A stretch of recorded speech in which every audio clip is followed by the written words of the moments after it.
Report, your midweek business and financial markets programming looks like here on Channels Television. I am boasting number 5. Good morning, everyone. I welcome our viewers here in Nigeria and around the world. Nigeria's only listed commercial airline, Medview PLC, has dismissed more than 100 staffers of pilots, engineers, and crew members, citing serious financial difficulties. The airline was founded in 2007. Medview Airline was listed on the Nigerian Stock Exchange by introduction on January the 30th, 2017, with shares trading on change at ₦1.23 on Tuesday. So the key question is if Medview Airline is heading the way of the other delisted airlines, ADC PLC and Al Baraka Air. That's the question this morning as we look at this Nigeria airline doing local and international airline business, now laying off for around 100. So that's the big story in the airline industry. We'll track this story a little bit further, getting the sense of it from the market traders later on the show. Meantime, the Union of Galvanized Iron and Steel Manufacturing Companies in Nigeria have issued a public statement saying that smuggling is killing the business of steel manufacturing in Nigeria. The local steelmaker says that this dismal economic sabotage is worth $5 million every week, and if unchecked by the government, it may result in mass layoff of more than 50,000 direct employees in the industry, with other attendant impact on the rest of the economy. Well, still on our briefing, we have Keystone Bank making an announcement that it has concluded the divestment 100% of its 400 million shares in KBL Healthcare Limited, and now being sold to Alpha Partners. And that's in line with the regulatory directive. The central bank has asked all banks who has anything to do with any other business than banking to spin off those subsidiaries or interest and concentrate on banking business alone. So Keystone Bank has now sold off its 100%, which is about 400 million ordinary shares in a healthcare company called KBL to Alpha Partners. And that's the story. Meantime, mid-cap listed energy retailer Eternal Oil PLC has issued notice to the stock exchange. Says the energy trader is planning to float 10 billion naira commercial paper, which is a 270-day. The company says the money, the 10 billion naira, will be used to shore up its working capital and general business purposes. And if you know the season, then you do know that we now have a raft of board meetings and annual meetings and closed period notices being served by companies listed on the Nigerian Stock Exchange. Some of these companies serving these notices, of course, to conclude their 9 months and third quarter earnings season includes Zenith Bank, FCMB Group, and NACO, that's in Nigeria Aviation Handling Company, PLC.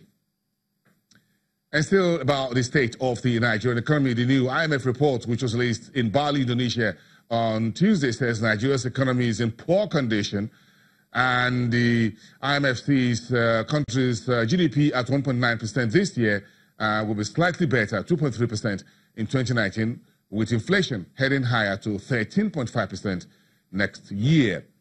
Nigeria, Angola, and South Africa have been listed by the IMF as the key drawbacks on Africa's economic growth development. Those three countries, Nigeria, South Africa, and Angola, are the ones creating some problems for Africa's economic growth. Meantime, the best economic states within the SSA includes Ghana, Kenya, and Ethiopia. So let's take a look at what some of the stories coming out of the Bali meeting of the World Bank and IMF entering its third day. Today, Temple Ashaju, Channel's business correspondent, has this report for us on how the IMF is taking a closer look at the state of debt and financial flows in emerging markets. As the International Monetary Fund and World Bank Group meetings progress with discussions and presentations of reports in different quarters, one of the analytical sessions for policymakers and regulators is this presentation on capital flows to sub-Saharan Africa. The fund finds that increasing capital to sub-Saharan Africa has become a critical source of finance to the continent, with South Africa taking the lead by about 70%. But it warns of an impending risk to economies. On one hand, these countries need foreign capital to fill in financing gap, to promote growth, to meet development needs. But on the other hand, these capital flows are less reliable or potentially risky source of finance. They need to be prudent.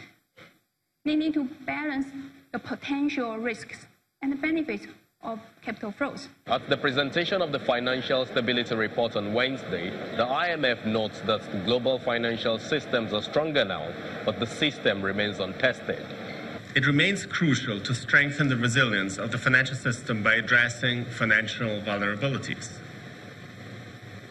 Policymakers should ensure that the post-crisis regulatory reform agenda is completed and implemented. They should resist calls for rolling back reforms. Central banks should continue to normalize monetary policy gradually, and they should communicate their decisions clearly.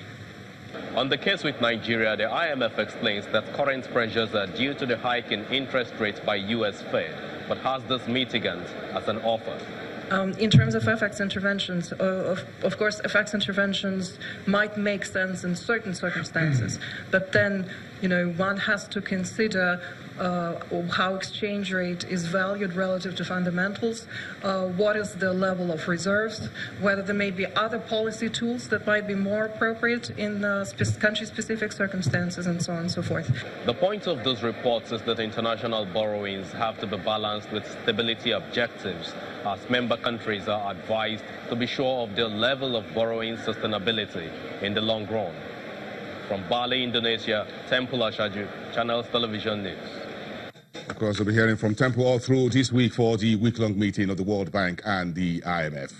Okay, let's now come back home and look at the stock market. We pulled back a little bit of what we gained on Monday. The equities market was down by 0.1%. But if you look at the key parameters, you find that the market was still in a very steamy period of bargain hunting. Those are the headline figures. Take that away and go to where we have the primary market indicators, the volume, the value, and the number of deals. This tells you that investors are very keen on the stock market. The volume came back very strongly, 124 million or so on Monday. We jumped up nearly 200%, so 350 million shares on Tuesday.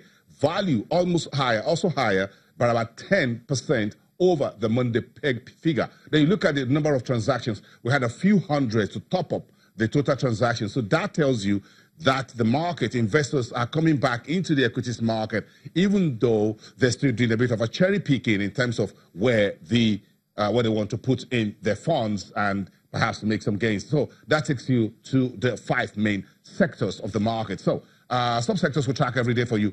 Those two sectors keep their green shirt on Tuesday. That's the banks and the industrial goods, although the industrial goods was much lower than the Monday gain. The gain but at 2.3% on Monday. That tapered off about 0.12% on Tuesday. Banking sector on track, 0.64% gain. FBN Holdings was up about 4.5%. In the insurance sector, which is the cousins to the banking sector, remained very tepid, 0.5% in negative territory. Cornerstone gained 10%, despite that the sector still finished in the negative territory. Oil and gas, Owando was off track, 2.88%.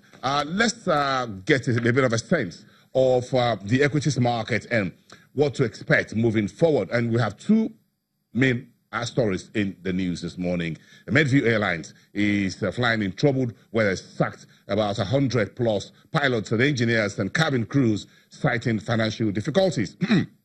The company is just about 1.5 years old on the stock exchange. Then you have Eternal Oil, a small cap energy trader, looking for 10 billion via commercial papers. But let's get Adedayo Bakare, who is the macroeconomic strategist at AfriInvest, live to us from our stock exchange studios, to weigh in on some of these conversations this morning. The state of the market, equity status. Adedayo, good morning. It's good to have you with us on the show. Interesting. Where we have the market right now. So this is a bearish period, but again, the numbers look like there's still investors who are doing what you call how do I put it? They are very savvy. They are discerning. Yes, that's the word. Discerning investors who are looking for good bargain, even when there's a rout on the market straight. Yes, good morning, boss, and thanks for having me on the show. Obviously, the market has experienced an extended period of poor performance. But in our own opinion, the performance of the market so far, at least since February, since the initial rally we saw in January faded, has been mainly driven by let's say political jitters, as well as developments in emerging markets and frontier markets as well. So in terms of the fundamentals of the market, we've actually seen improvements from Q1 earnings releases to Q2 earnings releases. There have been improvements, and so the fundamentals of the market is still very, very sound and attractive. Now, what we've seen lately is for some stocks, especially those who have suffered losses, a lot of losses, investors are starting to position to enter into those those stocks. So in a way, what we're seeing is bargain hunting, but mostly the direction of the market is still dictated by other factors. Aside the fundamentals of the stocks. Yes. So when the market is going steeply down, then I'm seeing the banking sector making a comeback in terms of gains. What does that tell me as an investor, whether I'm retail or institutional, about what is the sentiment of investors? Okay. The general sentiment now is still bearish. What we've seen so far, like you mentioned, is the banking index, has recorded gains in, say, this week, for instance. But still, we must mention that mostly the kind of most of the trading we're seeing is just investors try to position into some of those banks. Now, Nigerian banks, most of Nigerian banks, especially the tier 1 banks, have very sound fundamentals, and they are currently trading at a discount to peers. Peers in other emerging markets and frontier markets. So they're actually very attractive to enter into those stocks. And most of the stocks as well are reaching their 1 year lows. So investors are seeing opportunities to enter. There's strong fundamentals.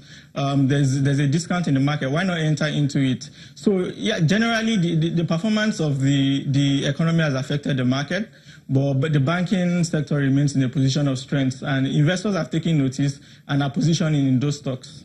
So what are you folks in terms of research in firms like AfroInvest looking at combining macroeconomic outlook, what's happening on the political street, opposite the market street, putting all of this together, where do you think there is a bargain hunting opportunities here? Banks, industrial goods, consumer goods, insurance. Of course, those guys are dealing with their recapitalization or reclassification issue with NICOM. We're not sure where those folks are going, at least for now. Is it oil and gas? Is anything happening that you think from a macroeconomic point of view as a strategy, you want to give me an advice, or just pull my ear and wish past something? Okay. Obviously, currently, the what we're seeing, the trends in the market and what we're seeing in the global scene, as well as say in specific emerging market countries and frontier markets as well. It's the general sentiment in the market now is, given the bearish run we've seen since February, a lot of stocks are actually attractive to enter in terms of fundamentals across sectors of the economy. But for us at AfroInvest, we are still very bullish about Nigerian banks. So we have an extensive coverage of Nigerian banks, and we're even releasing a report on that soon. And we believe for tier 1 banks that have continued gains, continued expansion in earnings from both, interest income and non-interest income sources. We believe the performance of the banking sector is actually very sound. There are a few, asset quality issues and liquidity issues here and there, but generally the markets remain, the banks remain in very, very strong positions. So for investors, we'd say who are looking beyond, the current term, say until after the elections, it's one of the industries where, there are actually very sound fundamentals that investors can position in. As long as they have an investment horizon of, say, 1 year, for instance. So post-election, we should see a rebound. We are optimistic that we should see a rebound across most sectors of the economy, and especially in the banking sector. Of course, we cannot. We'll have to end it there. Sorry, we got to take a break this time. Thank you very much from Afrinvest, the macroeconomic strategist, Adedayo Bakare, live from our studios at the Nigerian Stock Exchange. We'll take a break. We'll be right back in 2.